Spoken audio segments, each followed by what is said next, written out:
The most populous country in the world? China.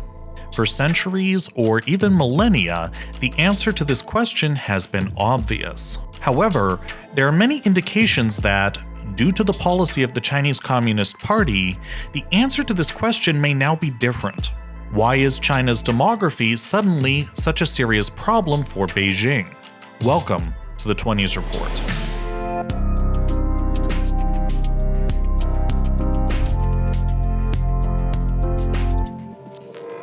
This episode's partner is NordVPN. The cybernetic network is one of the fastest growing domains of competition between world powers. However, the fight is also on the individual level for my privacy or yours. VPN will help you cover your digital footprint on the internet, and NordVPN offers the best value for money in the market.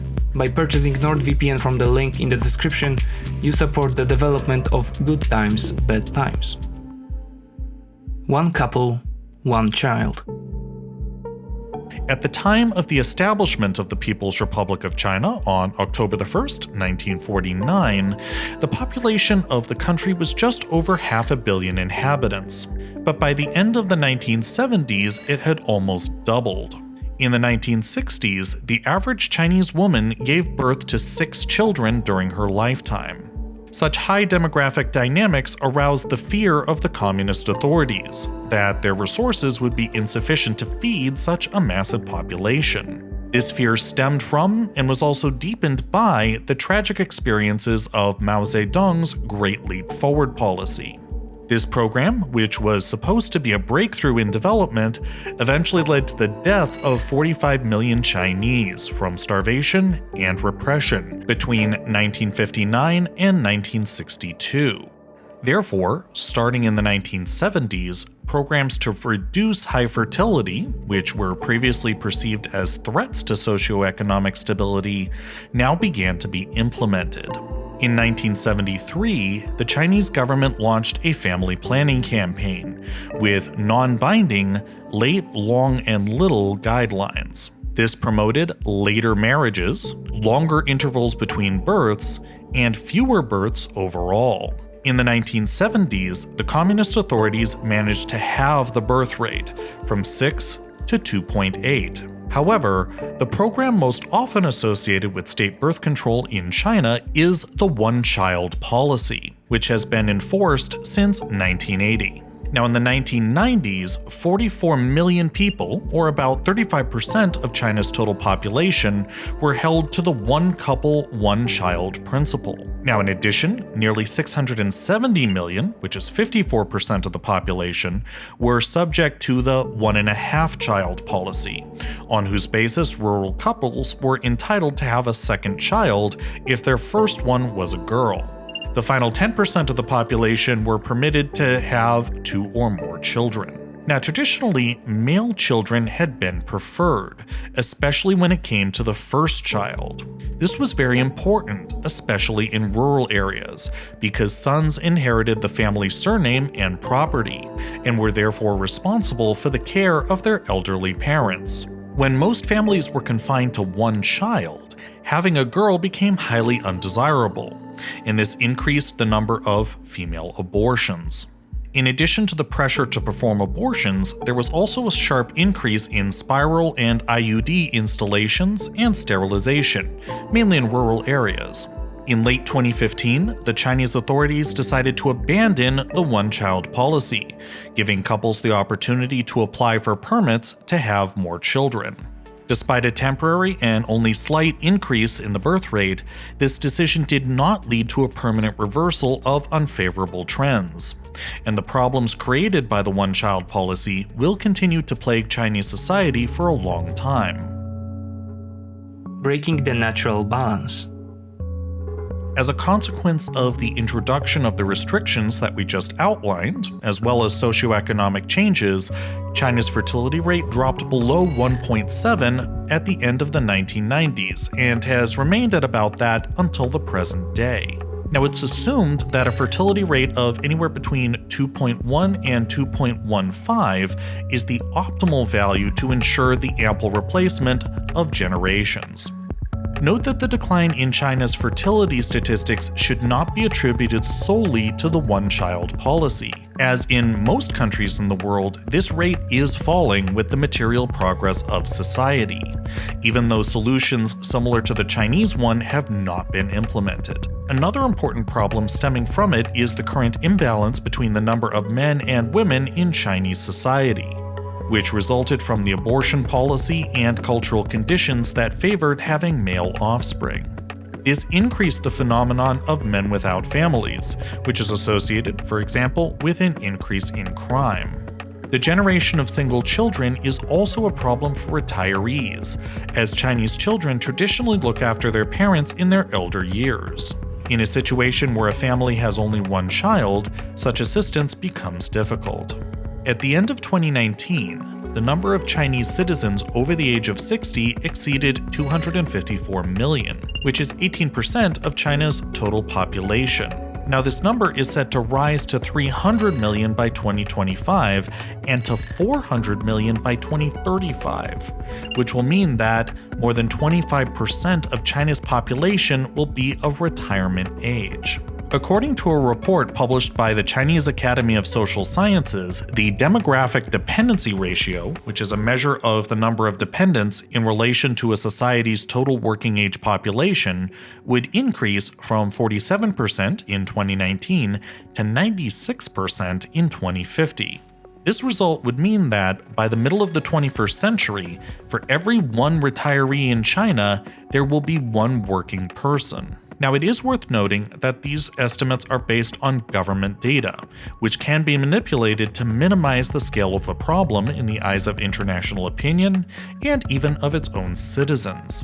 Some researchers, such as Dr. Yi Fuxian, indicate that the actual number of births could actually be several million lower than official statistics state. According to Yi, the State Bureau of Statistics of the PRC has seriously overestimated the actual birth rate and population size of the country. The calculations presented by Yi show that the real population of China in 2019 should be 1.279 billion, or 121 million less than the officially reported 1.4 billion. Yi also challenges the not-so-optimistic birth rate figures, which he believes are about 10 million, in contrast to the 14.65 million reported by the State Bureau of Statistics. Recent information indicates that, in 2020, China might witness its first population decline in 50 years, with the total figure dropping again below 1.4 billion. If this is correct, then it will be 10 years earlier than the official forecasts had originally projected.